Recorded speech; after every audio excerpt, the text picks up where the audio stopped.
I replaced the driver's side CV axle.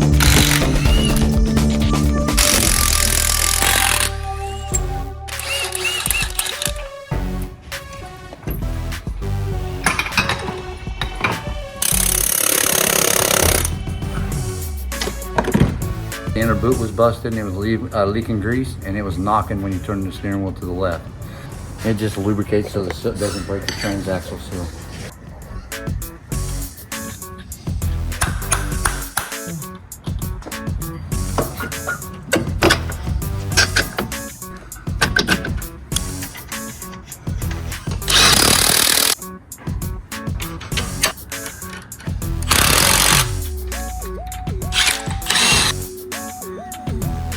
And what it's going to do is it's going to secure the nut so it can't back off. Yeah. I recommend to the customer to replace the driver's side CV axle. So that's what I just did.